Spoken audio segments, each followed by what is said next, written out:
Harrow here.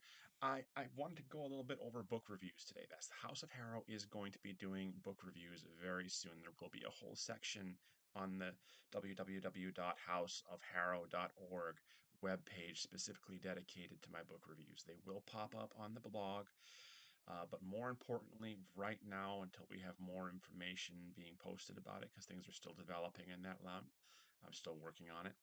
Um, we get down to the meat of the matter, my rating system, just so you understand what it is going forward. I do three ratings. I'm not a humongous fan of the 1 to 5 star. If it's a 1 or 2 star, I'm just not going to leave a review. I usually don't read the book at that point. If I find something that I'm not going to enjoy, I'm not going to finish it. It'll just go on my shelf and I'm not going to read it again. But when we get to the 3, 4, and 5 star rating, that's when I really start saying to people, this is a good book and you should consider it. We'll start at the bottom of my really good list. I like to call it my nice list. Uh, if you read The Carnival Way, you know what I'm going at.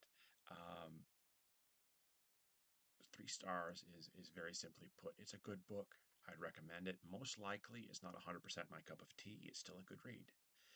There could be some issues with it. There could be some things I didn't particularly enjoy.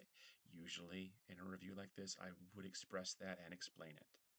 Now, as to 4 star, this is to the point where this is a very, very good book. There are very few, if any, issues.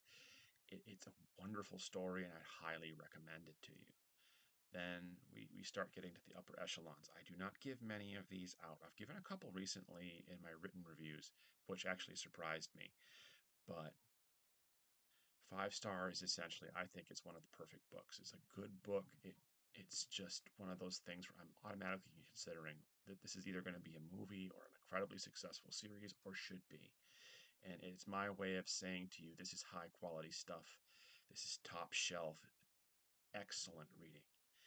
Now, that being said, I'm going to go ahead and do the first video call book review of one of the books that I reviewed a little bit earlier this year. I want to start off with this book because honestly, it's one of the best books in the genre I've read in a very, very long time.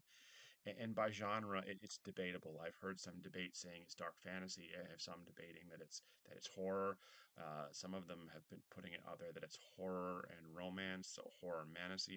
I'm not sure where that all goes. I'm not going to delve into that can of worms. I'm just going to tell you that this book right here, to see it is The Damnedest Thing by Hannah Rebecca Graves. One of the best I've read recently. It's definitely up there on the top shelf, but from my personal comfort level, this is one of my new favorites. Now, I hate to quote the whole reading rainbow thing, that you don't have to take my word for it, but honestly, I recommend that you don't.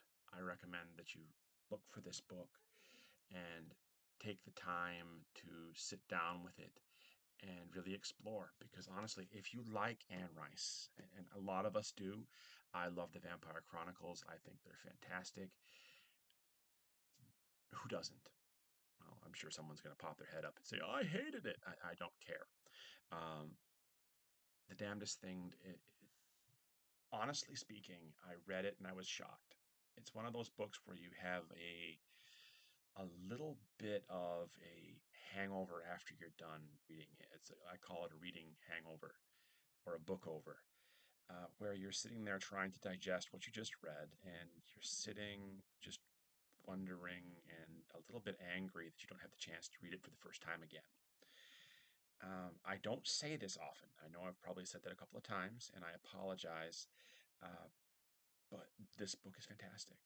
And the author I've gotten to know over the last year or so, and she is one of the most sensational writers and talents I've come across in a long time. And I've been writing for a while in a couple of different genres. I've been doing ghostwriting for a while myself. So, in this case, what I would recommend highly is to give this a chance. I mean, honestly, again, it's The Damnedest Thing. You can go onto Amazon and get it. You can go onto Hannah's Ko-fi. You can go onto her webpage. You can do anything you want to get it, but I highly, highly recommend that you do. You can even get it as a digital file. Um, honestly speaking, if I'm going to rate this, it's a definite 5 star. And I say this with a clear conscience when I say um, it's a wonderful story. And there are just a couple of books out there nowadays um, that have the potential to be something even more. And I've seen where the series is going. And yes, it's going to be a series. Please do not wait till the whole series comes out. Enjoy it, read a little bit, and you're going to have a great time. Thank you again for listening. Ghosts and Ghouls, have a great night. Harrow out.